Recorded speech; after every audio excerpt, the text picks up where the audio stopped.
to a point. I'm going to ask you guys a question. And then we'll see the point. If, let's say, chas v'shalom, you guys were actually working on Wall Street. Chas v'shalom. I used to work on Wall Street. Don't work on Wall Street. All the millions are not worth it. If you want to know why, I brought you USBs with my movie in there, and you can see why it's not worth it to work on Wall Street. You sell your soul for the sake of money, it's not worth it. Now, let's just say you worked on Wall Street. Let's just say you had some type of business, or you worked for some business, and there was somebody else that was the owner. Now, if somebody asked you, who do you work for? Would you be one of these people that says, oh, I work for Mr. Jones, he's the greatest, he's the best, I'm so proud to be his employee? Or would you just say, listen, I work for this so-and-so company? How many of you would be the first option? You're the most proud person to work for Mr. Jones because he gives you a salary and you have food in your plate? And how many of you would be option B, which is like, listen, I work for some company and that's the job that I have? Option 2? The rest of you are still thinking? Option 2? Option 2? There's no wrong answer. Most people usually pick option number 2. Why? Most people are not proud to work for anybody. Most people are not proud to work for anybody. Now what if I told you, forget working, slave. Imagine you're in Egypt. And somebody ran into you, came from Australia to visit Egypt. He wanted to see the pyramids that the Jews built. He said, wow, this is really nice. What do you do here? He said, oh, are you going to say, oh, I'm so proud, I'm a slave over here? Or you say, Shem Erachem, suffering here, they kill people, they torture them. What would you do? Option A or option B? Option B? Okay, Baruch Hashem, I have at least one fan. He's listening. Question is, why is Eliezer so proud to be a slave? As the Pasuk says, in chapter 24, in verse number 34, Vayomar Eved Avraham Anochi. Eliezer Eved Avraham. The Gemara says he's one of the few people that went into Gan Eden alive, with his clothes on. With his clothes on. Never had to die. Eliezer Eved Avraham says to Lavan, says to Betuel, says, you know who I am? I am Eved Avraham. I am the servant of Avraham. I'm not the one that replaces him for Shurei Torah, even though he does. I'm not the one that's Kadosh Baruch Hu really likes me, and eventually he's going to put me in Gan Eden. I'm not the one that is really important because I've been already with Avraham for over 60, 70 years.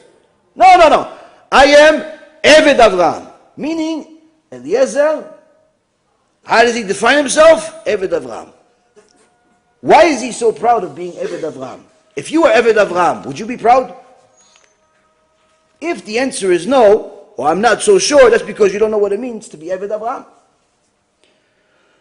Avraham Avinu was at a point where Kadosh Baruch Hu would test him with the worst possible things you could ever imagine, knowing he would pass the test though. Because Kadosh Baruch Hu doesn't give tests that we can't pass. That's what the Ramban says, and many other Chachamim. But Avraham got test after test, Brit Milah.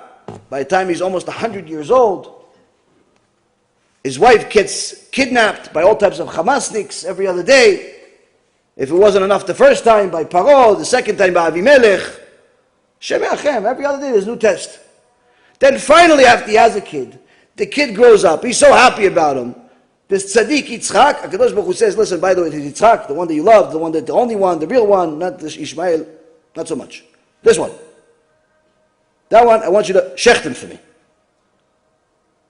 Avraham, it says, Vayakum baboker. He woke up early in the morning. What does it mean, early in the morning?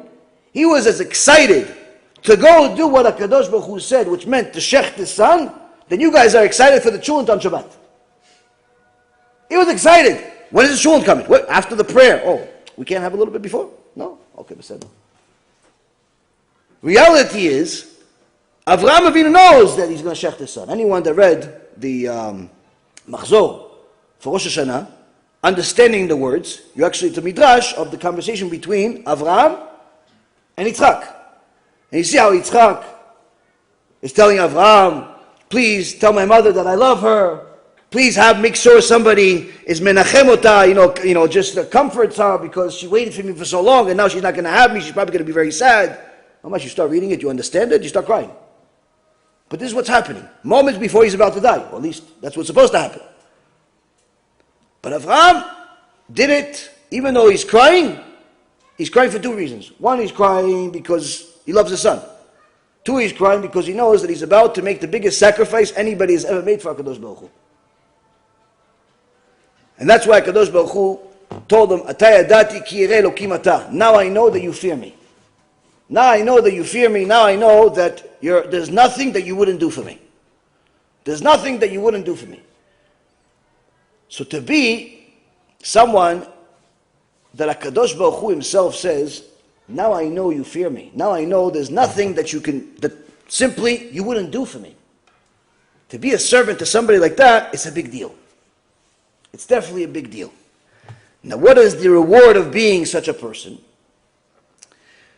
Now, in this week's parasha, we see that Avraham, before he sends Eliezer on this very important mission to go find a kala for Yitzchak, he has a brit with him. Now, most people that read this in this day have such filthy minds that it looks weird to them. Why? Because Avraham says to Eliezer, promise me that you're not going to go and choose one of these imadas Knaanit. Don't bring me a Knaanit here, because they're immodest, you can't fix them. Yeah, but what about if the one that's not a Knaanit is an idol worshiper? He goes, idol worshiper we can fix. Idol worship we can fix. Immodesty we can't fix. We can't fix immodesty. This is musar to anybody that has a sister, or as a friend, or as a wife, or as anything. That's what HaKadosh Baruch Hu thinks. Idol worship we can fix. Why? Technically, most idol worshippers, they believe there's a higher creature, there's a higher being. So to just direct them to the right and only one is much easier than to fix immodesty. A woman walking around with no arms and no legs has a very serious problem. Why? Because she's machtiya rabim. She's causing the public to sin. This is the reason why you will never find shlom bayit in a house where the wife is not modest. It will never be. Baduk. Check. Any house the wife is not modest will never have shlom bayit. There's always going to be problems. Why? When you're immodest, you cause other people to look at you. You cause other people to look at you. He's not thinking about his wife. He's thinking about you. You create shlom bayit problems in his house. You create shlom bayit problems in her house. HaKadosh Baruch Hu runs the world midah keneged midah, measure for measure. You created problems in somebody else's house, and that's what you get back. That's what you get back. Fair is fair. So now, back to Avraham Avinu. Avraham Avinu says to Eliezer, we have to make a covenant. Don't bring me a Knaanit. And also, don't bring my son over there. Bring them here. Fine. Could have just finished there. He says, no. Put your hand under the yerech. What's the yerech? That's the brit. Now, when most people in this generation hear this, whoa, what's going on? Is Avraham LGBTQ, Chas v'Shalom, or is Avraham this, Avraham that? That's because there's so much junk in their mind of all the garbage that they saw in their life. That's how they think. That's how they think. When you have filth in your mind, you think filthy things. So why did Avraham do it? Why did Yaakov Avinu, his grandson, do the same thing with Yosef? Why was this the way? Because Avraham Avinu says, in order to make a deal, I have to offer what is the most valuable thing that I possibly have. Money, worthless. In fact, he gave all of his money to Eliezer, take it with you. Maybe they like money over there. Maybe Lavan over there likes money. Maybe all these Knaanim like money. All these people like money. Give them the money. That's not very valuable. HaKadosh Baruch Hu decides if I have money, don't have money, it doesn't make a difference. It's material. You die, money doesn't go with you. Somebody dies with a portfolio of real estate. You know who lives in that real estate? Not him. A bunch of people usually that don't even like him. And especially the building that has his name on it, guess what happens? The first thing that happens after he dies? They usually change it. They usually change the name on the building. Why? Because that's the way the world is. The Gemara says, what is the reason of why the skin becomes tameh after a person dies? Because the Chachamim already knew that people that don't have Yirat Shamayim, there's so much fights between the brothers and the sisters over the Yerusha, over the inheritance, the real estate. You take the house, you take the building, you take the field, you take the car, you take the jewelry, you take this, you take the business, that they go into such fights that they get to a point, you know what? I got to win somewhere. You know what? I'm taking the body. I'm going to take the body, I'll take the skin and make it a carpet on the wall. So Chachamim say, in order to stop this bizayon, this embarrassment of the parents, disrespect of the parents, what we're going to do, we're going to make the body tameh. No one's allowed to touch the body. So they don't make carpets with the parents' bodies. Mamash, this is in the Gemara. The Chachamim knew the mentality of mankind with and without Torah. Avraham Avinu knew who Eliezer is. Knew that Eliezer knew that the Brit is the most valuable possession that he has, because that's the first commandment that HaKadosh Baruch Hu gave him.